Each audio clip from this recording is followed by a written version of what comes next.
Hello friends, आज हम लोग पढ़ने वाले हैं क्लास 10 का चैप्टर नंबर 10 जिसका नाम है लाइट। तो आज का हेडिंग है डियर जिसका नाम है अपवर्तन। तो आइए देखते हैं। सबसे पहले आज हम लोग जो पॉइंट्स पढ़ेंगे उसमें पहला जो हमारा पॉइंट्स होगा डियर उसका नाम है लेंस। दूसरा हम लोग पढ़ेंगे लेंस के प्रकार। तीसरा पढ़ेंगे लेंस में प्रयुक्त होने वाले कुछ शब्द। फिर पढ़ेंगे लेंस द्वारा प्रतिबिंब बनाने के नियम। फिर लेंस का सूत्र पढ़ेंगे। फिर आवर्धन क्या होता है। लास्ट में हम लोग पढ़ेंगे डियर लेंस की क्षमता क्या होती है। आइए सबसे पहले डिस्कस करते हैं आज का पहला हेडिंग जिसका नाम है लेंस। लेंस क्या होता है। दो तलों से घिरा हुआ कोई पारदर्शी माध्यम जिसका एक या दोनों तल गोली है लेंस कहलाता है। अगला हेडिंग देखते हैं डियर जिसका लिखा हुआ है इसमें लेंस दो प्रकार के होते हैं। पहला जो लेंस होता है उसका नाम है उत्तल लेंस और दूसरा जो लेंस है उसका नाम है अवतल लेंस। पहले हम लोग डिस्कस करते हैं उत्तल लेंस के बारे में। यह बीच में मोटा और किनारों पर पतला होता है तथा दोनों पृष्ठों की वक्रता त्रिज्याएं बराबर होती हैं। यह किरण पुंज को अभिसरित करता है इसलिए इसे अभिसारी लेंस भी कहते हैं। दूसरा दिया है डियर अवतल लेंस। यह बीच में पतला व किनारों पर मोटा होता है। साधारणतः इसके दोनों पृष्ठ की वक्रता त्रिज्याएं बराबर होती हैं।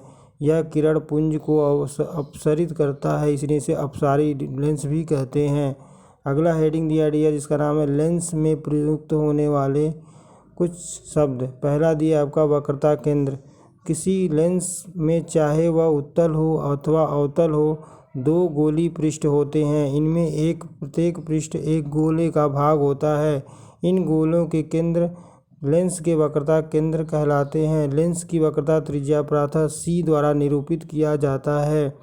अगला हेडिंग दिया डियर जिसका नाम है मुख्य अक्ष। किसी लेंस के दोनों वक्रता केंद्रों से गुजरने वाली एक काल्पनिक सीधी रेखा लेंस की मुख्य अक्ष कहलाती है।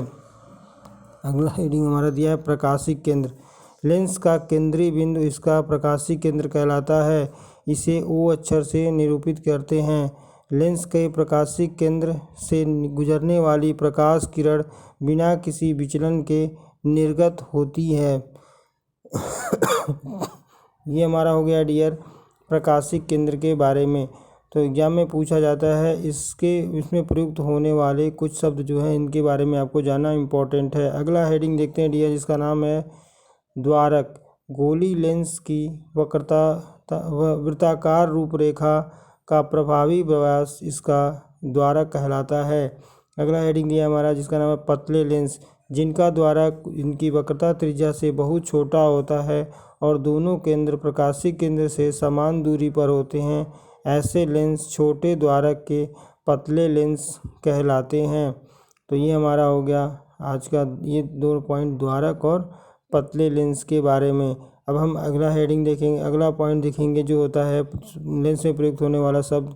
उसमें अगला है लेंस का मुख्य फोकस। उत्तल लेंस का मुख्य फोकस अक्ष के समांतर प्रकाश की बहुत सी किरणें आपतित कर है। ये किरणें लेंस से आवर्धन के पश्चात मुख्य अक्ष पर एक बिंदु पर अभिसरित हो जाती हैं। मुख्य अक्ष पर यह बिंदु लेंस का मुख्य फोकस कहलाता है। अगला हेडिंग दिया हमारा अवतल लेंस का मुख्य फोकस। अवतल लेंस पर मुख्य अक्ष के समांतर प्रकाश की अनेक किरणें अपसरित होती हैं। ये किरणें लेंस से अपवर्तन के पश्चात मुख्य अक्ष के एक बिंदु से अपसरित प्रतीत होती हैं। मुख्य अक्ष पर यह बिंदु अवतल लेंस का मुख्य फोकस कहलाता है। तो ये हो गया डियर हमारा इसमें का ये दो पॉइंट्स। अब हम अगला हेडिंग देखते हैं जिसका नाम है फोकस दूरी। तो सबसे पहले जानेंगे फोकस दूरी क्या होती है। किसी लेंस की मुख्य फोकस की प्रकाशिक केंद्र से दूरी फोकस दूरी कहलाती है। फोकस दूरी को F से निरूपित करते हैं। अगला हेडिंग हमारा दिया डियर लेंस द्वारा प्रतिबिंब बनाने के नियम। किसी वस्तु का लेंस द्वारा प्रतिबिंब बनाने के निम्नलिखित नियम होते हैं। पहला जो नियम होता है लेंस में के प्रथम फोकस से होकर जाने वाली किरण या प्रथम फोकस की ओर जाती हुई प्रतीत होती है तो किरण लेंस से निकलने पर मुख्य फोकस अक्ष के समांतर हो जाती है। लेंस दूसरा दो पॉइंट है डियर लिखा है लेंस की मुख्य अक्ष के समांतर चलने वाली किरण लेंस के निकलकर द्वितीय फोकस से होकर जाती है अथवा द्वितीय फोकस से आती हुई प्रतीत होती है। तीसरा जो पॉइंट दिया डियर, लेंस के प्रकाशीय केंद्र से होकर जाने वाली किरणें अपवर्तन के पश्चात बिना किसी विचलन के सीधी निकल जाती हैं। तो ये 3 पॉइंट्स आपके हैं डियर, जो लेंस द्वारा प्रतिबिंब बनाने के नियम में हम लोग क्या करते हैं, इसको प्रयुक्त करते हैं। तो इन तीनों पॉइंट्स की सहायता से हम लोग लेंस में जो प्रतिबिंब बनाए जाते हैं इनके द्वारा हम आसानी से समझ सकते हैं।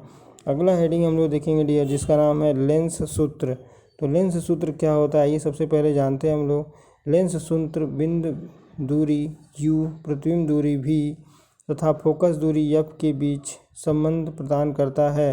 लेंस का जो में सूत्र व्यक्त किया जाता है 1/v + 1/u = 1/f होता है। अगला हेडिंग देखते हैं डियर, जो लिखा है आपका आवर्धन। किसी लेंस द्वारा उत्पन्न आवर्धन किसी गोलीय दर्पण द्वारा उत्पन्न आवर्धन की ही भांति प्रतिबिंब की ऊंचाई तथा बिंब की ऊंचाई के अनुपात के रूप में परिभाषित किया जाता है। आवर्धन को अक्षर m द्वारा निरूपित किया जाता है। यदि बिंब की ऊंचाई h हो तथा लेंस द्वारा बनाए गए प्रतिबिंब की ऊंचाई h हो, तब लेंस के द्वारा आवर्धन प्राप्त होता है, उत्पन्न आवर्धन प्राप्त होता है। m बराबर प्रतिबिंब की ऊंचाई h डैश = बिंब की ऊंचाई h0, m = v/u, m = hi/h0 = v/u, ये होता है आपका आवर्धन। अगला हम देखते हैं इसमें लेंस की क्षमता। किसी लेंस द्वारा प्रकाश किरणों को अभिसरण या अपसरण करने की मात्रा को उसकी आवर्धन उसकी क्षमता के रूप में व्यक्त किया जाता है। लेंस की क्षमता उसकी फोकस दूरी का व्युत्क्रम होती है। लेंस की क्षमता P = 1/f। लेंस की क्षमता का मात्रक डायोप्टर होता है, इसे D से डिनोट करते हैं। डायोप्टर उस लेंस की क्षमता है जिसकी फोकस दूरी 1 मीटर होती है। उत्तल लेंस की क्षमता धनात्मक होती है, पॉजिटिव, और उत्तल लेंस की क्षमता ऋणात्मक होती है। ये चीज़ें आपको काफ़ी इंपॉर्टेंट होती है, जिसको हम लोग इसमें यूज करते हैं। अगला पॉइंट हम लोग देखते हैं डियर, जिसका लिखा हुआ है आपका इसमें अनेक प्रकाशीय यंत्रों से कई लेंस लगे होते हैं। उन्हें प्रतिबिंब को आर्थिक आवर्धित तथा सुस्पष्ट बनाने के लिए संयोजित किया जाता है। संपर्क में रखे लेंसों की कुल क्षमता P उन लेंसों की पृथक पृथक क्षमताओं के बीजगणितीय योग होती हैं। P = क्या होता है, P1 + P2 + P3। तो ये इस तरह आपको उम्मीद करता हूँ डियर आपको आसानी से आज समझ में आया होगा। अगर समझ में आया तो आप चैनल को सब्सक्राइब करिए तथा बेल आइकन को दबाइए। तो अगर PDF को प्राप्त करना चाहते हैं तो PDF पाने के लिए हमारे टेलीग्राम चैनल को ज्वाइन करिए। Thank you for watching.